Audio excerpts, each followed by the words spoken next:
On the busy streets of Mexico City, people flee for their lives. I had the time to turn around and I started running away from it. And I remember thinking that, well, this is it. An out-of-control jet sets the financial core on fire. It was a disaster. The president's right-hand man is killed in the crash. A major political figure for the future in Mexico. In a nation at war with drug cartels, there was a lot of narco trafficking going on, a lot of drug culture. It seems the violence has reached a terrifying new level. Oh my God! It was a natural question. Was this an assassination?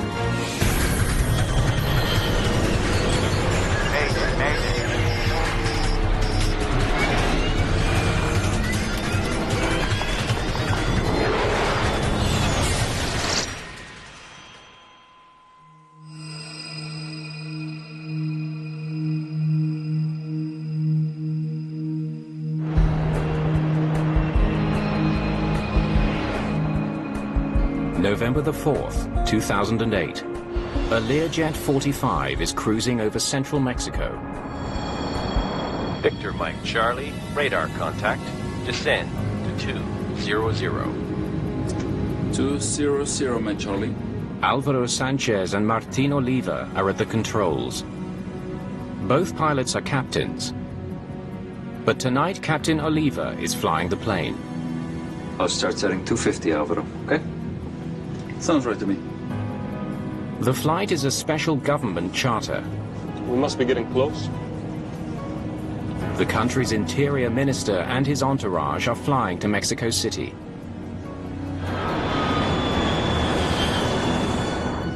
We have a few minutes. Show me that report. Juan Camilo Mouriño is just 37 years old and already a rising star on the Mexican political scene. Anybody who becomes Interior Secretary has become a very important figure in Mexican politics. He was considered a personal friend of President Felipe Calderón. The politicians are on their way back to the capital after a day of talks aimed at combating the nation's skyrocketing rate of violent crime.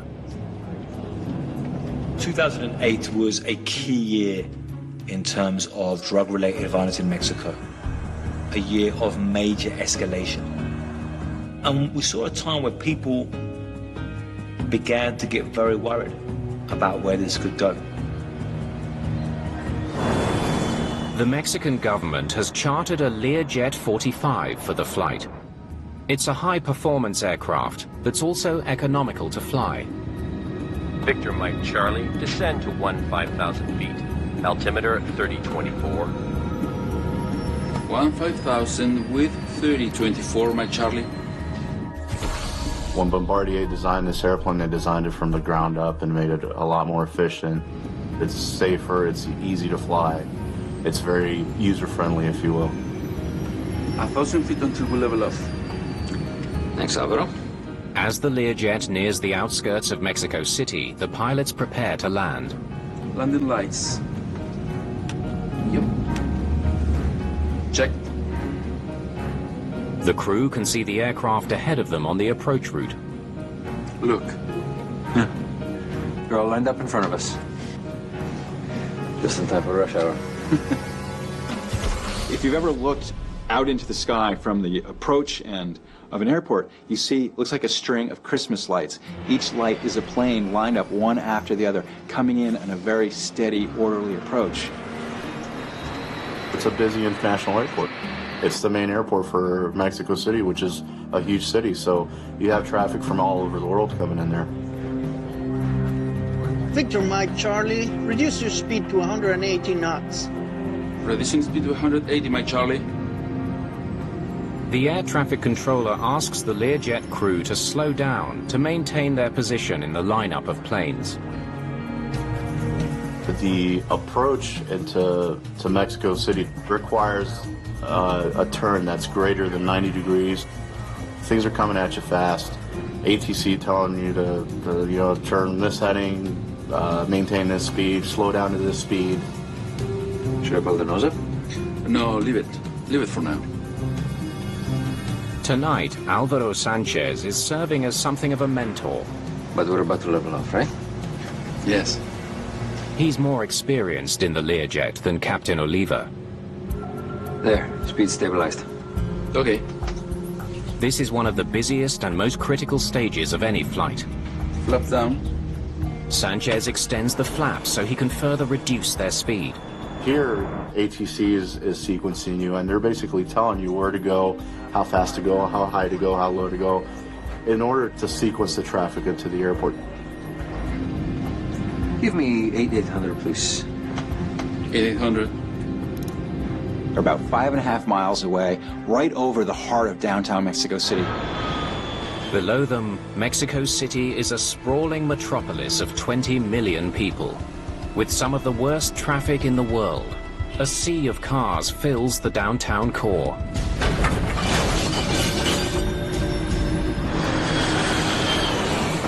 Oh my God! All of a sudden, chaos. They're flown upside down, they're hurtling towards the ground. Screams, pandemonium, sheer terror. Without warning, the Learjet goes into a steep dive and plummets towards the ground. What do we do? Alvaro! Give it to me! Give it to me! The first officer calls for control of the plane. It's yours, Alvaro! He hauls his control column back, trying to pull the plane out of the dive. Ulrike Bjorkstam is in the street below, waiting for a cab.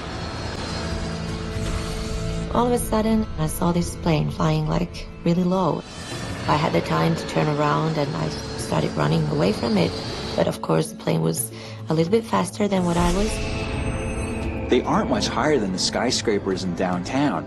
They can read the signs on the buildings, they can see the people walking on the streets. I remember thinking that, well, this is it. This is it for me.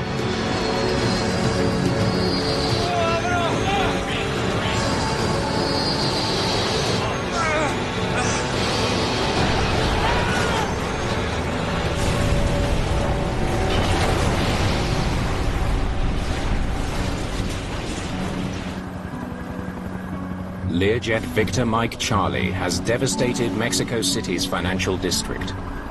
It was a disaster. Witnesses said that the flames reached higher than the surrounding buildings. None of the 9 people on board have survived. The crash has also killed 7 people on the ground and injured dozens more. Ulrike Bjorkstam has been knocked senseless by the blast and scorched by the flames. I was quite badly burned, and it was almost as if I heard a voice in my head. It was this one thought that I had, that I need to get up now if I'm ever gonna get up. Just remember, like, a lot of explosions, cars exploding, and there was this man running towards me and asking me, like, what was that? What happened? Was it a bomb? Like, no, it was a plane. Hasta el momento se tiene confirmado, según Marcelo Ebrard, que el secretario de Gobernación Mouriño, Mexico City is in chaos as crews battle to control the fire. The sudden loss of the Interior Minister leaves the country in shock and the government facing a potential crisis. There's immediate speculation that the crash is related to Mexico's war on drugs. This happened in a year when there have been intense confrontations between drug cartels and police, when drug cartel assassins had been murdering officials in their own homes. Adding to the speculation is the fact that Mexico's drug czar, José Luis Santiago Vasconcelos, was also on board. He was on the front line of the legal action against drug cartels, which are very powerful in Mexico. So a very important job, a very high-pressure job. This crash had huge implications for Mexican politics. There were important people on this plane, so it was a natural question, was this an assassination?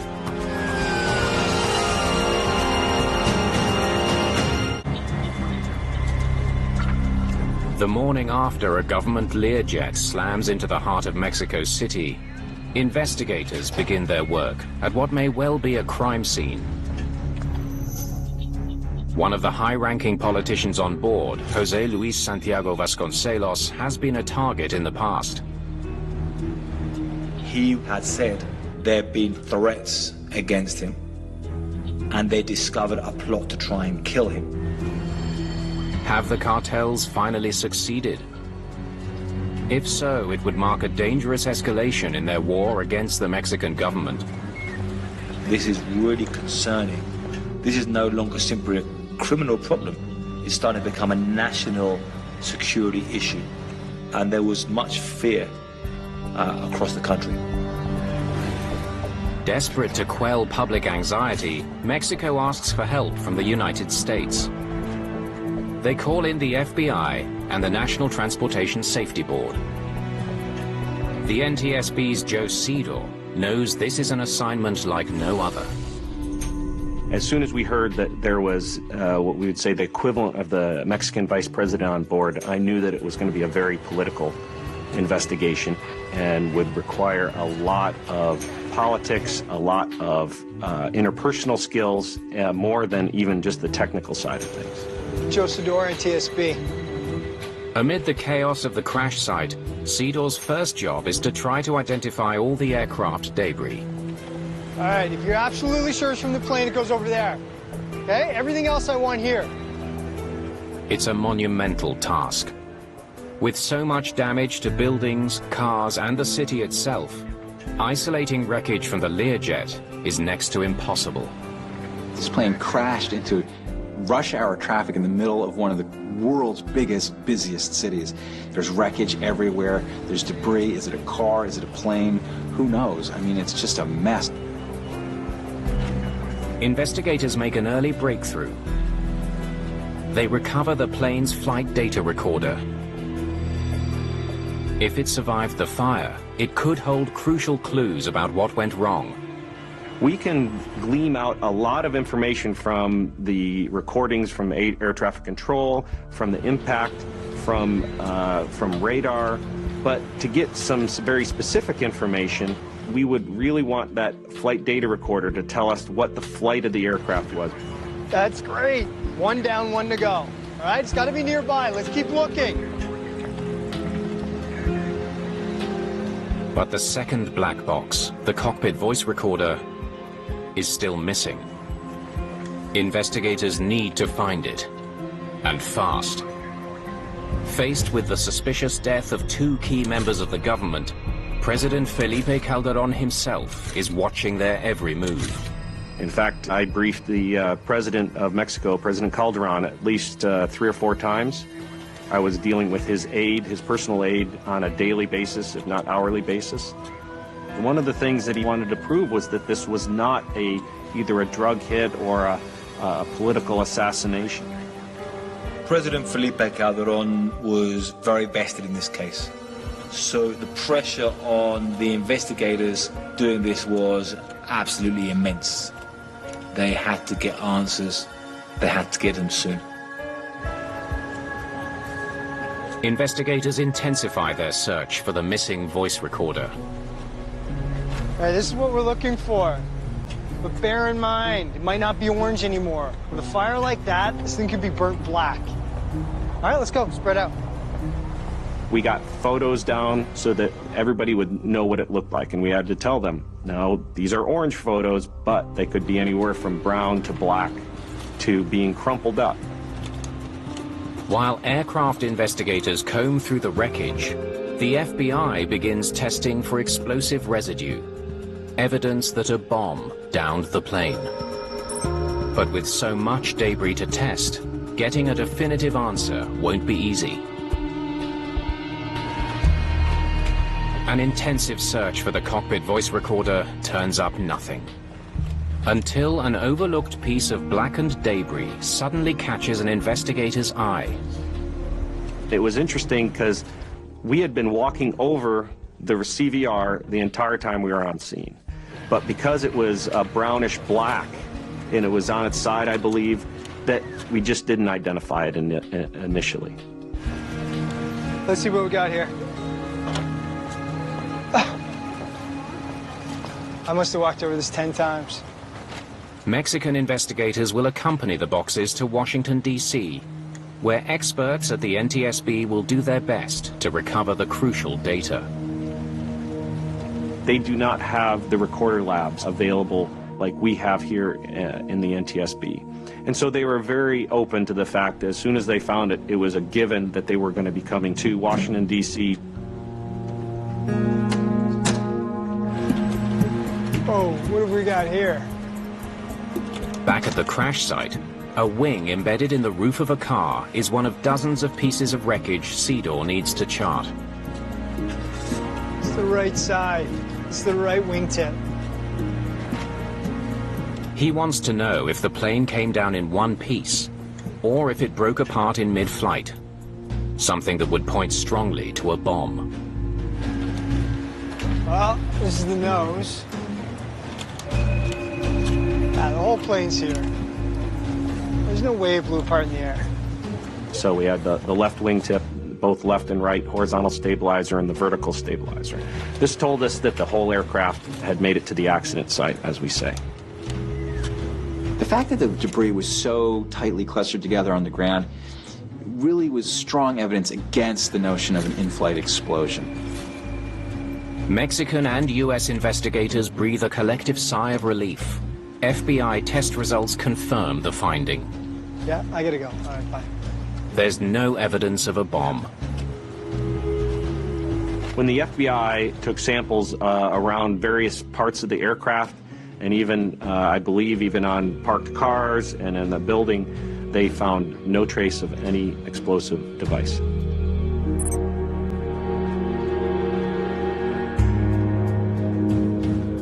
But the way the wreckage has fallen does provide a puzzling detail about how the plane came down.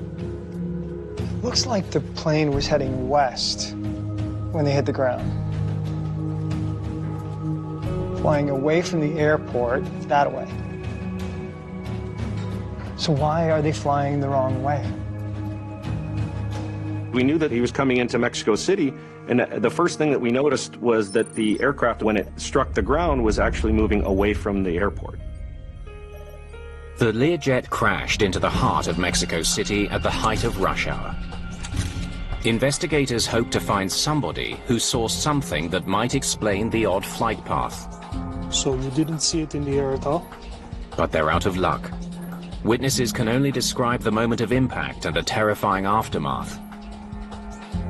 Nobody knew what had happened and what it was that exploded, because there were several explosions, I think maybe 2 from the plane, and then of course all the cars.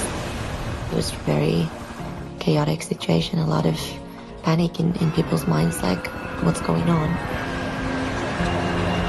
No one can tell investigators anything about how the plane was flying before it suddenly changed direction and crashed. How we say it with investigators is the accident didn't happen here. This was the result. The impact of the ground was the result of the accident, which occurred at altitude.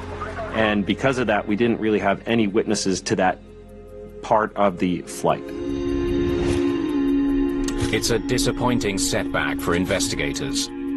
One that only increases the pressure to explain the mysterious crash in the Mexican capital.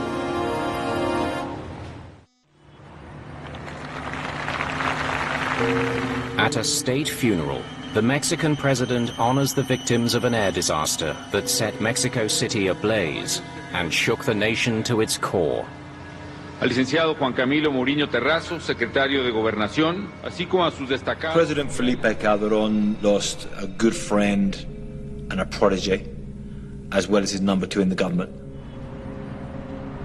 The somber moment is a reminder that there is still no explanation for the crash that killed 16 people.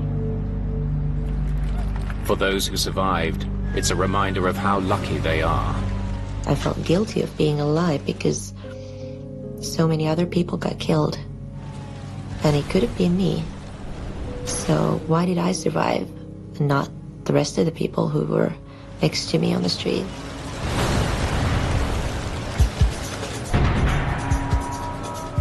At the NTSB lab in Washington, D.C., all eyes are on the plane's flight data recorder, or FDR.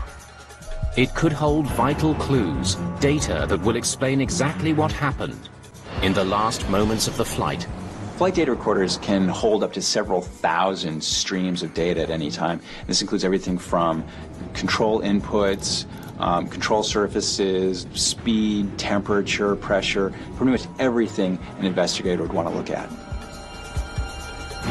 Technicians manage to download all the data, but investigators quickly realize it won't be any help in solving the crash. The information is more than 2 years old. The recorder stopped working long before the accident flight. It was very disappointing news to hear that we did not have any of the accident flight recorded. Investigators need a new strategy if they hope ever to understand why the Learjet ended up flying the wrong way.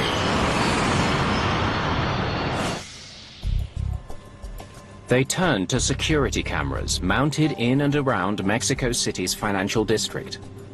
One of the advantages of an urban environment for investigators is that there's a lot of cameras around. Yeah, one of these cameras must have been looking in the right direction. We just basically said, find every and all video that is available from every building around. It's a long shot, but there's a chance a camera may have captured images of the Learjet in flight. Witnesses and their memory are good, but they're not exact. Video, on the other hand, is very important to us, especially if we don't have any FDR data. Next. Cedar hopes the gamble will pay off. He scans through the video frame by frame, focusing on the critical seconds just before the crash. Next. Most of the cameras are aimed at the ground. Next. Too low to show the plane. And it would be, yep, okay, there's the flash, there's the aircraft hitting, and it was, again, we were saying, that's not the accident. We need to keep looking. Finally, a lucky break. Oh, hello there. A camera from a rooftop helicopter pad has captured a short glimpse of the flight just before impact. Can we enhance this one? You just see the streak of the aircraft going down. And we were like, hey, we got something here. The video reveals that the plane went into an extremely steep dive and reversed course in mid-air. But it doesn't reveal what caused the plane to suddenly change direction. So 1 minute, they're under control heading towards the airport. Then all of a sudden, they're in a dive heading away from the airport. I don't even know how you turn around that fast. We knew it was coming in this direction, and then all of a sudden, then the next thing we know, it's going in this direction. How does it get there? An airplane can't just automatically turn in flight and go down. So we had to determine what would actually have to happen in order to get that airplane in that position. Investigators wonder if there was something wrong with the plane's control surfaces. I guess if the spoilers were to fail just on one side, that could flip it. The rudder, ailerons and spoilers control the aircraft's movement through the air. A malfunction in one of them might have thrown the Learjet out of control. You have a spoiler that comes up on one wing and not the other, it can create a rolling moment that would cause an upset. Investigators check the mechanism that moves the spoilers. They are hydraulically operated. So was there hydraulic problems with the aircraft? Spoilers were retracted, so that's not it. There's no sign of any malfunction, and none of the plane's spoilers were deployed at impact. They couldn't have caused the problem. One by one, investigators carefully examine every control surface on the plane. They all check out. We had no evidence to suggest that this was a mechanical failure in the aircraft. It's another dead end. Investigators are no closer to understanding why a government-chartered Learjet suddenly veered off course and slammed into Mexico City. Alvaro! What do we do, Alvaro? At levels in the Mexican government, investigators are running out of leads. They turn to what may be their last hope of understanding what brought down the Learjet. The cockpit voice recorder. The cockpit voice recorder doesn't just give you voices, it gives you alarms, it gives you wind sound, any other relevant audio cue that can help you figure out what happened in that crucial moment of the flight. We have a few minutes. Show me that report. Despite some damage from fire and impact forces, technicians have been able to recover the recorded data. We knew we didn't have FDR. We were glad to hear, though, that the CVR did work and that the accident flight had been captured. All right, I think we waited long enough. Let's hear it. Victor Mike Charlie, reduce your speed to 180 knots. Reducing speed to 180, Mike Charlie. Because it's a small aircraft, we could hear not just all the sounds that were in the cockpit, but we could also hear the sounds in the cabin. We must be getting close. As they listen to the moments just before the crash, they hear nothing out of the ordinary. No, leave it. Leave it for now. One of the things that it did reassure us is that there was not an intentional act that brought down the aircraft. There was no sounds similar to a struggle. There was no sounds of an explosive device. And so that helped close the book on that aspect of the investigation. The mystery of what did cause the crash persists. Left down. Investigators listen as the pilots descend towards the runway. Look. They're all lined up in front of us. All seems well, until... Turbulence from that thing. Oh, man. One of the interesting things that we did hear was that the flight crew did mention turbulence. What the hell? All right, sounds like that's where the trouble starts. Where are we at? 14 seconds before hitting the ground. It seems the Learjet hit a patch of violently unstable air. Oh my God! All of a sudden, boom, they're upside down, plummeting towards the ground. Calvaro! What do we do? Calvaro! Without the flight data, the voice recording leaves investigators with only a partial picture. We don't know exactly what each of these pilots was thinking at the time. We don't know what control inputs were being made, but it shows that there was that confusion factor in the cockpit of what to do, how to recover the aircraft from the upset. They don't seem to know what hit them. Alvaro! What do we do, Alvaro? Give it to me! Give it to me! You know, hearing that sound and, you know, putting myself in their place and knowing what that outcome is going to be, it's got to be horrible. It's yours, Alvaro! They tried to pull out, it wasn't enough. They had so little time, they had so little altitude.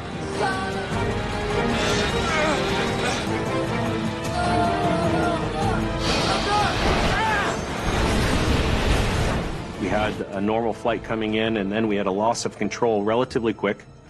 There was no evidence of any mechanical failure. So what do you think? Wake turbulence? So we had to really look at the possibility of a wake turbulence event. Wake turbulence forms when the low-pressure air above the wing draws high-pressure air upwards, creating a swirling vortex that trails behind the aircraft as it flies. As a plane flies along, each of its wingtips is generating a tiny horizontal tornado called a wingtip vortex. The powerful vortices can linger in the air for minutes at a time, creating an invisible hazard for other aircraft. When a smaller plane flies into these rotating columns of air at low altitude, they can spin out of control and crash into the ground within seconds. It's recommended that aircraft flying on the same flight path should stay about 5 miles apart at all times. If they get too close, it can be deadly. Perhaps wake turbulence can explain what knocked the Mexican government Learjet out of the sky. Investigators need to know more about the aircraft's approach to the runway. They speak to the air traffic controller on duty that night. One of the air traffic controller's most crucial jobs is to separate those inbound planes, to keep them a safe distance apart so that they don't get into each other's wake turbulence. The controller tells them he was busy that evening handling a lot of traffic. Victor, Mike Charlie, reduce your speed to 180 knots. Imagine it's rush hour. Planes are stacked up coming in from all over the country. This is the crunch time. This is when the air traffic controllers really earn their pay. Victor, Mike Charlie, please turn right and maintain 220 knots. Around 6:30 p.m., the controller slotted the chartered Learjet in behind a much larger aircraft. A Boeing 767 was flying its approach directly in front of the Lear 45. Just time for rush hour. But there was a problem. The Lear 45 wasn't hitting the speeds needed to hold its position in the lineup. What a controller does is tell each aircraft how fast they should be going, if they should speed up, if they should slow down, and that it's very important for pilots to actually comply with each of those requests in order to maintain that separation. Victor, Mike Charlie, are you at 220 knots? The controller had to remind the crew to speed up to 220 knots when they joined the line of landing planes. Increasing speed. Increasing speed right now. Just a few minutes later, the Learjet 45 was descending too quickly. First they were going too slow, then they were going too fast. It seems the crew wasn't paying close attention to the controller's instructions. Could that explain the crash? Did carelessness on the part of the pilots lead to a fatal error in the cockpit?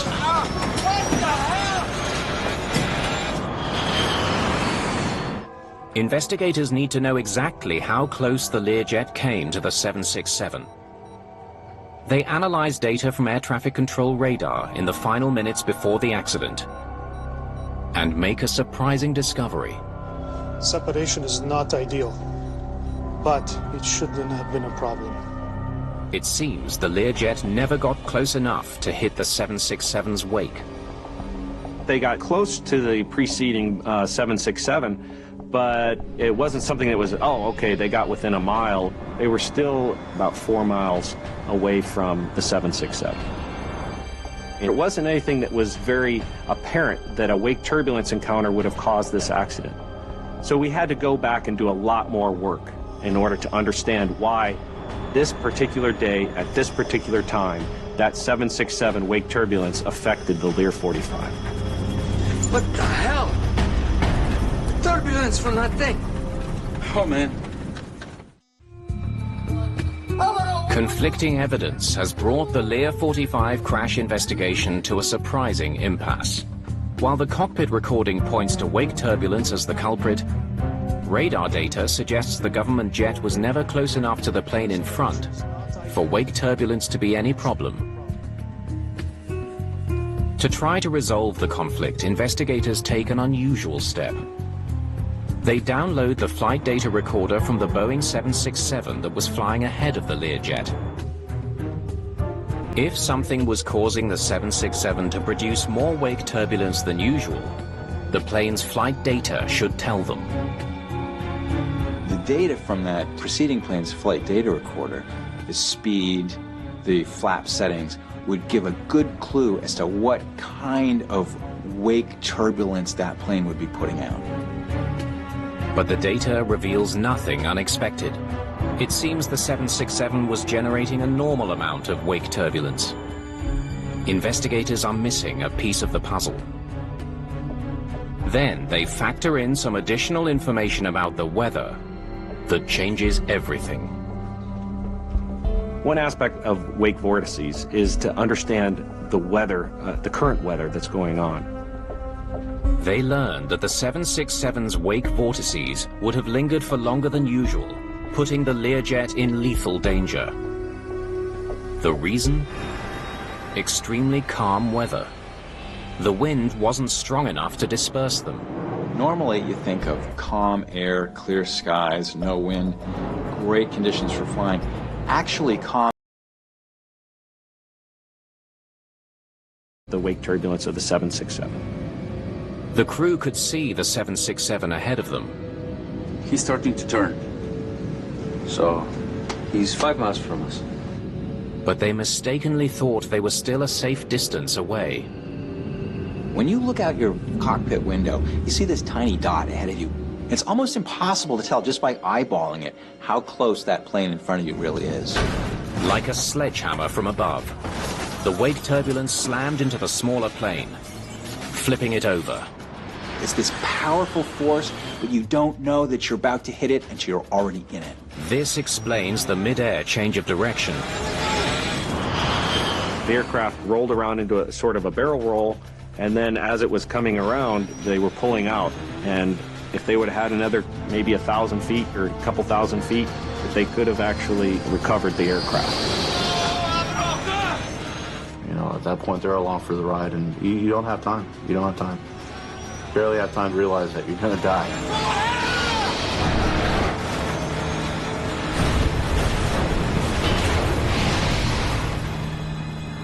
Severe wake turbulence on a calm day now appears to be the likely cause of the crash. But something doesn't sit right with investigators. They wonder why a crew entrusted with flying top government officials didn't use more caution, especially given the calm winds that evening. Once the investigators realized that it most likely was a case of wake turbulence, the big question was, how did it creep up on the plane in front of it close enough that it hit that wake turbulence?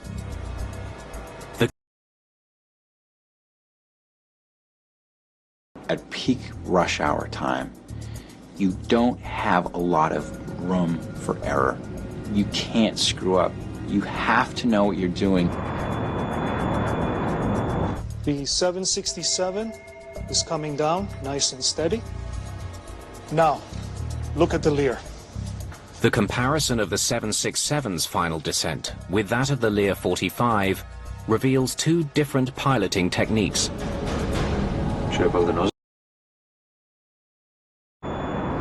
If a pilot's really in control of his airplane, he can lose altitude and lose speed at the same time. If he's not really in control, he'll focus on one or the other. The Learjet pilots didn't successfully control either their speed or their altitude. There, speed stabilized. Okay. They flew too fast towards the plane ahead and dropped down too far. Flaps down. Right into the deadly vortex. If they had stepped down and maintained the airspeeds that were requested of them by air traffic control, then this approach would have gone without a hitch. Oh my God! If you're not paying attention to air traffic control, if you're not paying attention to your speed, things can get beyond your control very quickly. What do we do, Alvaro?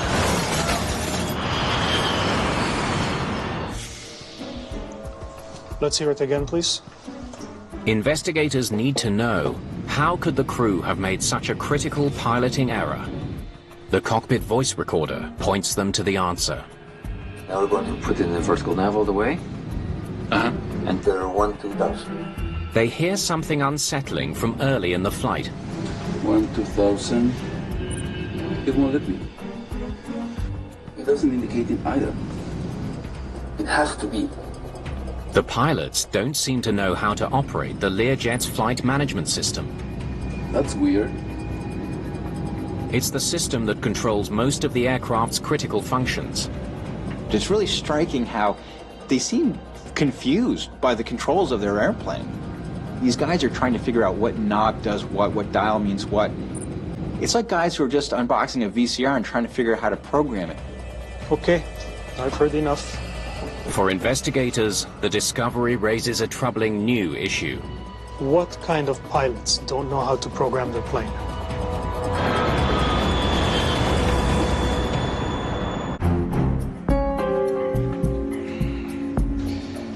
All right, let's see what we have in these two. Investigators dig into the work records of the two Learjet pilots. They're looking for anything that could account for the pilot's lack of proficiency in the cockpit. What the hell? They come across discrepancies in the pilot's certification for the aircraft. Missing signatures. When you look at the paperwork for the type certification for the Learjet 45, for both the pilot and the co-pilot, there were signatures missing, there were forms missing. It seemed that something was very fishy about how these guys got their type certification. When they try to track down Captain Oliva's flight instructor, Let me guess. No sign of the instructor. They find no proof that any training took place. We were very surprised to hear that this was happening at such a high level in the government, where it's not the president, but it's the equivalent of the vice president that's flying around with pilots that have very questionable training and backgrounds. Investigators dig for further irregularities. They study Captain Oliva's logbook, where he kept a record of all his flights. Can you call the flight school? They contact the flight school where Captain Oliva trained. They learn that many of the training flights he claimed to have made never took place.